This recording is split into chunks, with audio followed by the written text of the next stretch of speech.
সুপ্রিয় শিক্ষার্থী বন্ধুরা, কেসিবি ম্যাথ ক্লাসে সকলকে স্বাগত। আশা করছি মহান সৃষ্টিকর্তার কৃপায় সকলেই ভালো আছো।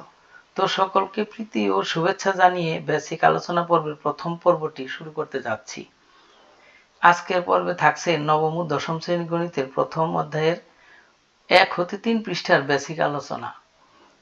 আলোচনার শুরুতেই আমি তোমাদের সকলকে একটি সাজেস্ট করব, তা হলো তোমরা সকলেই গণিতের প্রত্যেকটি অধ্যায়ের অনুশীলনীর অঙ্ক প্র্যাকটিস করার আগে অবশ্যই সেই অধ্যায়ের বেসিক আলোচনাগুলো পড়ে নেবে। এতে করে তোমাদের দুই ধরনের উপকার হবে: এক, এসএসসি পরীক্ষায় ভালো ফলাফল করতে পারবে; দুই, ভবিষ্যতের বুয়েট, মেডিকেল, ইউনিভার্সিটি ইত্যাদি প্রতিষ্ঠানের ভর্তি পরীক্ষায়ও ভালো ফলাফল করতে পারবে। এখন ভেবে দেখো বেসিক আলোচনা কত গুরুত্বপূর্ণ। এক্ষেত্রে আমি অবশ্যই সাজেস্ট করব আমার বেসিক আলোচনা পর্বের ভিডিওটি কোনো প্রকার স্কিপ না করে একেবারে শুরু থেকে শেষ পর্যন্ত খুব মনোযোগের সাথে দেখতে। আর বেশি বকবক আলাপ না করে আজকের পর্বটি শুরু করছি। শুরুতেই আমি গণিতের প্রথম অধ্যায়ের প্রথম পৃষ্ঠার বাস্তব সংখ্যা নিয়ে আলোচনা করব। বাস্তব সংখ্যা বলতে বাস্তবে যে সকল সংখ্যা পাওয়া যায় তাই আসলে বাস্তব সংখ্যা। সংজ্ঞায় বললে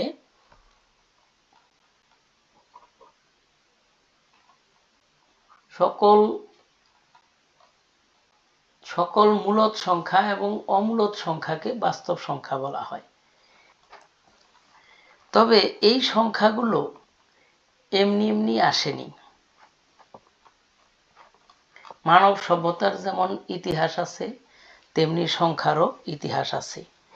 প্রাচীন যুগের বহু মনীষীর হাত ধরে এই সংখ্যাগুলো এসেছে। এই ক্ষেত্রে উল্লেখযোগ্য নামগুলো হচ্ছে গ্রিক দার্শনিক অ্যারিস্টটল, প্রাচীন মিশরের পুরোহিত সম্প্রদায়ের ব্যক্তিবর্গ, মধ্যপ্রাচ্যের মুসলিম সম্প্রদায়ের গণিতবিদগণ প্রমুখ ব্যক্তিবর্গ। প্রাচীন ভারতবর্ষের গণিতবিদগণ সর্বপ্রথম 0 ও 0.10 ভিত্তিক সংখ্যার প্রচলন করেন।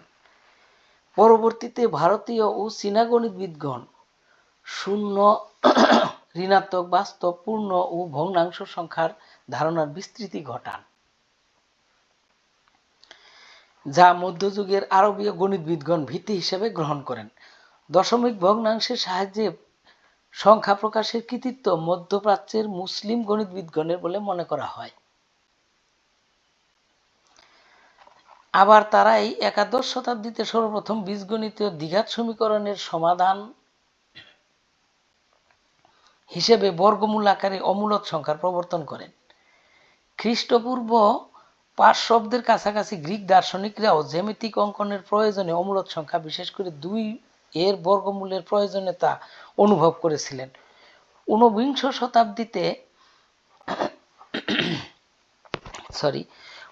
শতাব্দীতে ইউরোপীয় গণিতবিদগণ বাস্তব সংখ্যাকে প্রণালীবদ্ধ করে পূর্ণতা দান করেন।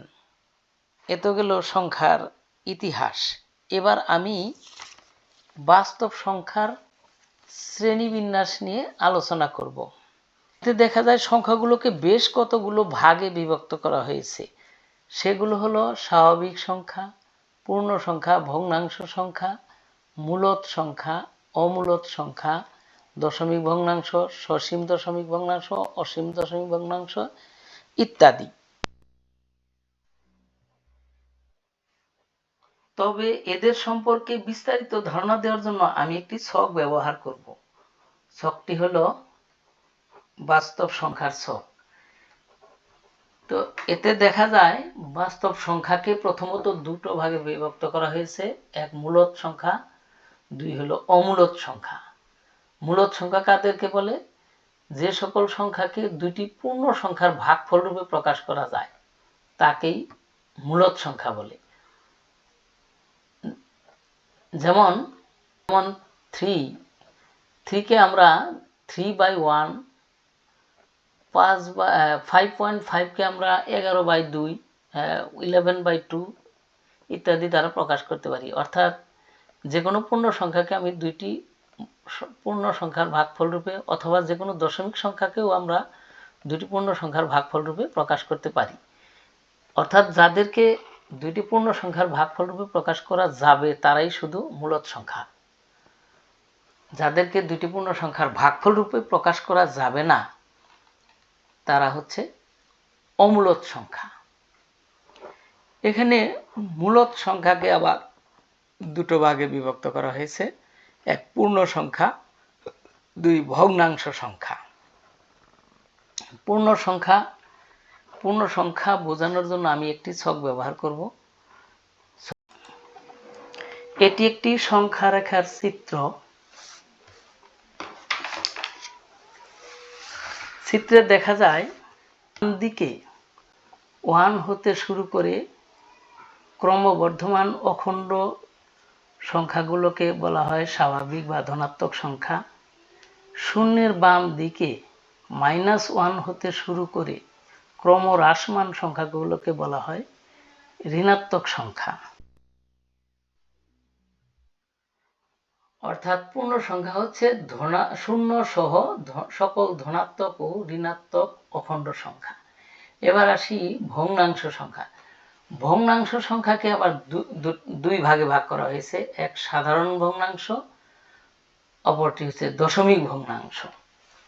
সাধারণ ভগ্নাংশ হচ্ছে যে ভগ্নাংশকে লঘু হর আকারে প্রকাশ করা হয় সেগুলি হচ্ছে সাধারণ ভগ্নাংশ। আর দশমিক ভগ্নাংশ হচ্ছে যে সকল ভগ্নাংশকে দশমিক রূপে প্রকাশ করা হয় সেগুলো হচ্ছে দশমিক ভগ্নাংশ।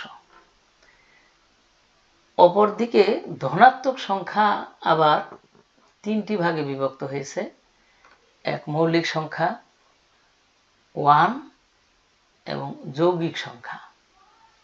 মৌলিক সংখ্যা কোনগুলো? যে সকল সংখ্যার দুইটি গুণনীয়ক আছে, অর্থাৎ এক এবং ওই সংখ্যা, ইহা ছাড়া আর অন্য কোনো গুণনীয়ক নেই, তারাই হচ্ছে মৌলিক সংখ্যা। অর্থাৎ সহজ ভাষায় বললে যে সংখ্যাকে বিশ্লেষণ করা যায় না বা ভাগ করা যায় না। আর 1 হচ্ছে একাই একটি স্বতন্ত্র সংখ্যা যা মৌলিক বা যৌগিক কোনো সংখ্যার মধ্যেই পড়ে না। মৌলিক সংখ্যা হতে হলে দুইটি গুণনীয়ক থাকতে হয়, কিন্তু 1 এর দুইটি গুণনীয়ক নাই, সেই জন্য 1 একাই স্বতন্ত্র একটি সংখ্যা। অপরদিকে যৌগিক সহজ ভাষায় বলে যে সংখ্যারে বিশ্লেষণ করা যায় বা ভাঙা যায় তারাই হচ্ছে যৌগিক সংখ্যা। সাধারণ ভগ্নাংশকে আবার তিনটি শ্রেণীতে বিভক্ত করা হয়েছে। সাধারণ ভগ্নাংশকে তিনটি শ্রেণীতে বিভক্ত করা হয়েছে: প্রকৃত ভগ্নাংশ, অপ্রকৃত ভগ্নাংশ এবং মিশ্র ভগ্নাংশ। প্রকৃত ভগ্নাংশ কি? যে ভগ্নাংশের লব ছোট হর বড় তাকে বলা হয় প্রকৃত, যেমন 4/3। অপ্রকৃত ভগ্নাংশ হচ্ছে যে ভগ্নাংশের লব বড় হর ছোট তাকে অপ্রকৃত ভগ্নাংশ বলা হয়, যেমন 4/3 অথবা 4/3। এই অপ্রকৃত ভগ্নাংশকে আবার মিশ্র ভগ্নাংশে রূপান্তর করা যায়। মিশ্র ভগ্নাংশ থেকে আবার অপ্রকৃত ভগ্নাংশে রূপান্তর করা যায়। এই জন্যই এখানে দুই দিকে অ্যারো চিহ্ন দিয়ে দেখানো হয়েছে। অপরদিকে দশমিক ভগ্নাংশকে দুই ভাগে বিভক্ত করা হয়েছে, এক সসীম দশমিক ভগ্নাংশ আর এক অসীম আবৃত দশমিক ভগ্নাংশ। সসীম দশমিক ভগ্নাংশ কোনগুলো? যে সকল দশমিক ভগ্নাংশের দশমিক বিন্দুর পর অঙ্ক সংখ্যা গণনা করে নির্ণয় করা যায় বা সীমাবদ্ধতা আছে তারাই হচ্ছে সসীম দশমিক ভগ্নাংশ। আর অসীম আবৃত দশমিক ভগ্নাংশগুলো হচ্ছে যে সকল দশমিক ভগ্নাংশের দশমিক বিন্দুর পর কিছু অঙ্ক বারবার আবৃত হয় বা পুনরায় আবৃত হয়, তাদেরকে বলা হয় অসীম আবৃত দশমিক ভগ্নাংশ। অপরদিকে অমূলদ সংখ্যাকে একটি গোষ্ঠীবদ্ধ করা হয়েছে, তা হলো অসীম অনাবৃত দশমিক ভগ্নাংশ। অর্থাৎ অমূলদ সংখ্যাকে আগেই বলেছি যে সংখ্যাকে দুটি পূর্ণ সংখ্যার ভাগফল রূপে প্রকাশ করা যায় না তারাই অমূলদ সংখ্যা। অর্থাৎ উদাহরণ হিসেবে যেমন বলতে পারি √2, √3, √5, √6 ইত্যাদি। এদেরকে কোনোভাবেই দুইটি পূর্ণ সংখ্যার ভাগফল রূপে প্রকাশ করা যায় না। এই সকল সংখ্যার দশমিক বিন্দুর পর কিছু অঙ্ক সংখ্যা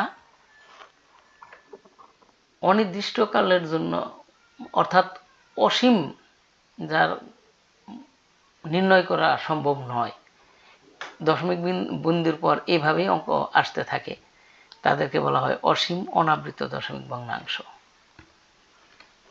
তো বন্ধুরা, এই ছিল আজকের আলোচনার বিষয়।